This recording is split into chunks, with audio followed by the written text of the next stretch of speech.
Welcome back. Today we're doing Leetcode problem 172, factorial trailing zeros.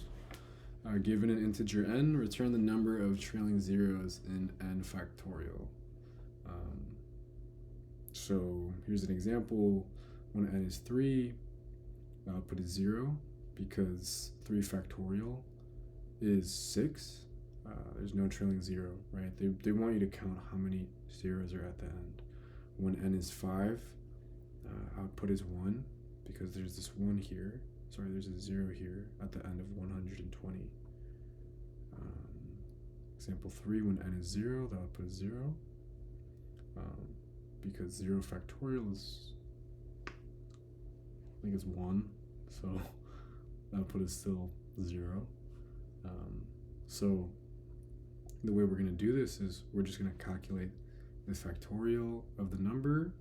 We're going to cast it as a string. This is at least how I do it. Cast it as a string and then keep counting backwards and just count the number of zeros are at the end.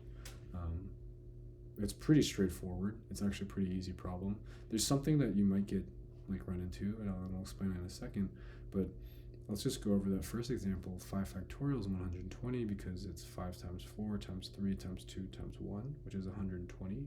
We're going to cast 120 as a string, and then what we're going to do is we're going to count how many zeros we see going backwards from right to left, right? And there's 1 here, so we would output 1. Wow, it's terrible drawing. Okay, so let's do another example, right? Let's do 8. And that would be 40,320. And that would be, I'm not going to write this out again, it's just 8 times 7 times 6 times blah blah blah, so on and so forth. And so when you have this number here, you might be wondering, why do we have to go backwards? Well, it's just because we have trailing zeros, right? We care a lot about just the trailing zeros. And so since we're going right to left, let's imagine what would happen if we went left to right. You can't simply just count the number of zeros in the result of the 8 factorial, because if you did, you would have 2 as your output, right? You'd see 1 here. Oh my lord. You'd see 1 here, and you'd also see 1 at the end. But we care about the trailing zeros, right? So that's why we go right to left, and that might be the only thing that you honestly run into is you might just think, okay, I'll just count all the zeros. You'll run your code and then you'll see that, oh, okay, I actually have to go from right to left, and it's not just counting all the zeros, it's counting all the continuous zeros from right to left. If there was another 0 here after or before this last 0, our output would be 2, not 3, because again, we don't care about this one in the front. It's not continuous. You only want the continuous trailing zeros. Trailing is the keyword at the end of the actual factorial. So let's go ahead and code this. It's pretty straightforward. Let me zoom in a little bit over here. And what we're going to do is maybe do a little bit of a check. If len is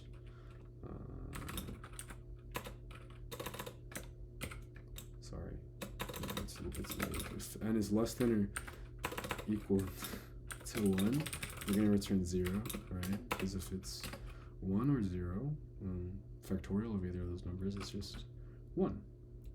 And now what we're going to do is we're going to calculate the factorial. You can use a built-in thing in Python to do this, but I think it's a good exercise, particularly for me, to just do things if I can on their own. So calculating a factorial,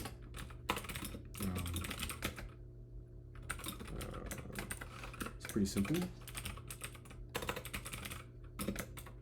It's just multiplying by I, right? Oh, yes, I'm doing this correctly. Great. Now we're going to cast it as a string, right? I'm going to just cast myself as a string. So now that I've casted myself as a string, let's say the result is equal to 0, not 90. is equal to 0. What I'm going to do is we're going to, let me move this over here. We're going to be adding to this 0 every time we see a 0 from right to left. So now let's just loop from right to left. Let's say I is equal to the length of factorial, right, minus 1, because we want to start at the very end of the actual string here. And we want to keep going backwards. But when do we want to stop? We want to stop when the value that we see is no longer a 0, right? Because if we go right to left and it's no longer 0, then we want to stop. That's when we know it's no longer a trailing 0. It's a 0 either in the middle or in the front of our actual factorial. So while I factorial at index I does not equal or equals a 0, result increases and I decreases. And at the end here, I can just return our result. And let me zoom out, drag my face over, scoot back over here. Let's run this code. Great.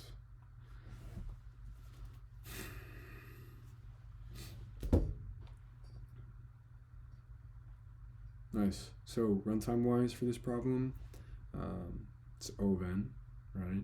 We are doing a loop here to calculate the factorial. Just 1 through n plus 1. I mean, that's constant, that's never going to change.